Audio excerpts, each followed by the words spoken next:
La sécurité intérieure, qu'est-ce que c'est? On en parle beaucoup, mais finalement, c'est souvent des grands mots et on ne sait pas vraiment à quoi ça correspond. Je vous ai fait le dernier reel que j'ai posté. Justement, j'explique que en fait, c'est le corps qui ressent si on est en stress ou pas. Et c'est lui qui envoie les informations à notre système nerveux. En fait, dans la théorie polyvagale, là vous avez peut-être vu, je suis en train de me former à la théorie polyvagale.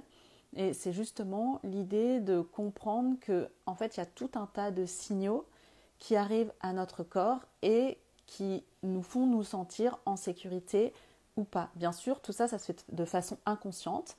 Et parfois, quand on est justement dans nos modes de vie où on court beaucoup et où finalement notre système nerveux, en fait, il est plus forcément adapté à nos modes de vie actuels, puisque lui, en fait, il est basé sur des modes de protection et de survie qui datent du tout début, en fait, de l'ère humaine, si on peut dire comme ça, et où lui, ce qu'il veut, c'est vraiment assurer notre survie, assurer notre vie, en fait. Et aujourd'hui, il veut aussi assurer il ne veut pas qu'on soit en souffrance. Il a peur de la mort et il a peur de souffrir. Et donc, notre système nerveux va tout faire pour qu'on soit le plus adapté possible, pour être en survie et pour souffrir le moins possible. Donc tout ça, c'est physiologique, ça se fait dans notre corps et ça nous amène à avoir différentes réactions en fonction des états de survie qu'on a. Et ces réactions, elles sont plus ou moins adaptées à la situation.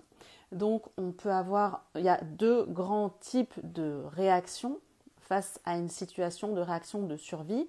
C'est soit le mouvement, soit le figement.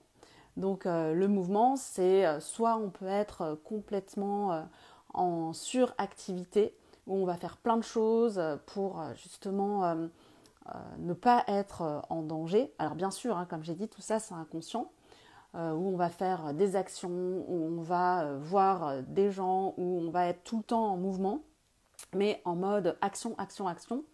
Ou alors on peut aussi être en mouvement, en mode fuite, en mode évitement. Ça, c'est plutôt le cas quand on procrastine, quand on a des choses à faire qu'on remet au lendemain et quand parfois même on trouve des choses qui sont habituellement des corvées. Quand par exemple on a un rendez-vous important à préparer et que tout d'un coup ça devient une priorité de faire le ménage dans tout l'appartement, dans toute la maison par exemple, ben là on voit bien qu'il y a du mouvement, mais qu'en même temps on est aussi dans la fuite parce qu'on veut éviter de faire quelque chose qui est jugé inconsciemment inconfortable par notre cerveau. Alors en fait, euh, qu'est-ce qui est jugé inconfortable? C'est pas tant l'action en elle-même que l'émotion qu'on risquerait de ressentir si on fait cette action. Par exemple, quand on prépare un rendez-vous, on a tellement peur que le rendez-vous ne se passe pas bien que notre système nerveux préfère fuir et trouver un autre moyen pour ne pas ressentir cette émotion inconfortable. Donc il y a le mouvement, et puis d'un autre côté, donc ça c'est ce qu'on appelle des états de sympathique, parce que c'est le système nerveux sympathique qui commande ça. Et il y a aussi à l'inverse un état de figement, donc qui est plutôt mis en place par le système parasympathique. Et dans cet état de figement, c'est un peu comme quand on a les lapins dans les feux d'un phare. On n'arrive plus à bouger, on ne sait plus quoi faire, on ne sait plus comment réagir. Alors bien sûr, ça dure pas longtemps, ça dure quelques instants ou quelques minutes. Alors après, ça peut durer plus longtemps, effectivement, quelques heures, où il y a toujours quand même un peu de mouvement qui se met en place, au moins pour qu'on puisse se déplacer, se nourrir. Mais c'est vrai que c'est beaucoup plus lent et qu'il y a beaucoup moins de mouvement. Donc, en fait, l'idée, c'est quand on est en sécurité, on n'est ni dans le figement, ni dans le mouvement, et on est ce qu'on appelle en état de ventral, parce que justement, c'est cette partie du nerf vague qui se situe plus bas dans le corps et qui se situe plus au niveau du ventre. C'est pour ça que quand on parle aussi de respiration ventrale, c'est à ce niveau-là.